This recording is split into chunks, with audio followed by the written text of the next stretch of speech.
Petrol और diesel की भी मूल्य वृद्धि होते जा रही है, साथ ही गैस सिलेंडर की बात की जाए तो उसमें भी मूल्य वृद्धि होते जा रही है। किस तरीके से देखते हैं? देखिए, सवाल केवल पेट्रोल डीजल या गैस सिलेंडर की महंगाई का नहीं, सवाल ये है कि जो इंटरनेशनल मार्केट में क्रूड ऑयल की प्राइस है उसके मद्देनज़र पेट्रोल और डीजल के रेट तय किए जाते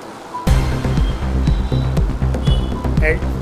एनडीए के शासनकाल में इंटरनेशनल लेवल पर जो क्रूड ऑयल की प्राइस है उसके मुकाबले में कई गुना ज़्यादा रेट बढ़ाए गए हैं, जबकि यूपीए के शासनकाल में जो इंटरनेशनल मार्केट में क्रूड ऑयल की प्राइस थी वो ज़्यादा थी लेकिन रेट इतने नहीं। एक तो ये इशू है। दूसरा, गैस सिलेंडर के दाम बढ़ने से केवल गृहिणी ही परेशान नहीं है, घर का बजट बिगड़ गया। और जिस गैस सिलेंडर को एनडीए के शासनकाल में साधारणतः बगैर किसी परेशानी के उपलब्ध कराने का प्रचार प्रसार किया गया था, हर जगह होर्डिंग लगे थे, वो बेमाने हो गए। लेकिन इसके अतिरिक्त जो सामान्य उपभोक्ता के उपयोग में आने वाली चीज़ें वो भी महंगी हो गई। सब्जी के दाम बढ़ गए, आटे महंगा हो गया है, दाल के दाम बढ़ गए हैं, चावल के दाम बढ़ गए। आम उपयोग में आने वाली जो रोज़मर्रा की चीज़ें हैं उनके दाम बढ़ गए हैं। तो मैं सारांश में ये कहना चाहूँगा कि आम आदमी की कमर महंगाई की वजह से टूट गई, बहुत परेशान है।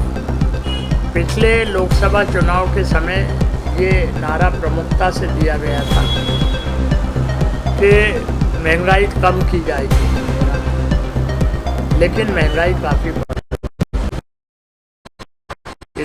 ज्वलंत समस्याएं हैं जिनकी वजह से आम आदमी परेशान है।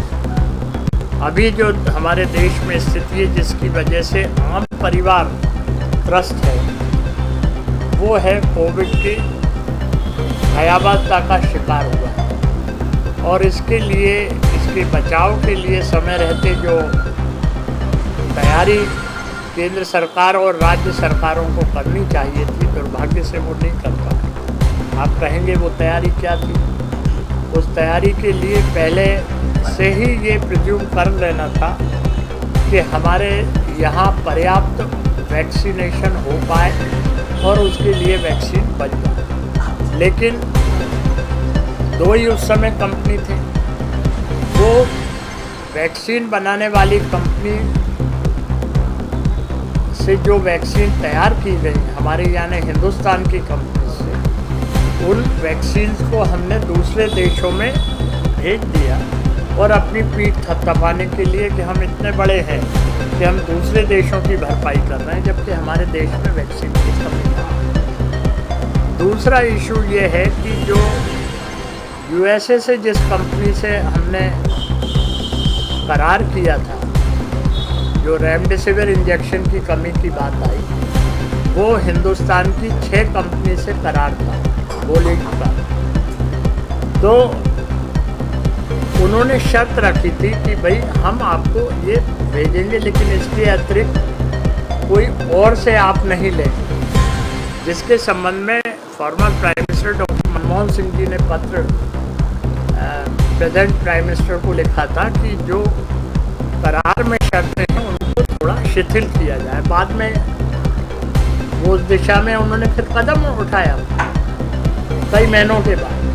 तो ये हमारी दूरदृष्टिता के अभाव को दर्शाती है। ना हम रेमडेसिविर इंजेक्शन की व्यवस्था समय रहते पे कर पाए, ना हम पर्याप्त वैक्सीनेशन की उपलब्धता हम सुनिश्चित कर पाए। अब रही राज्य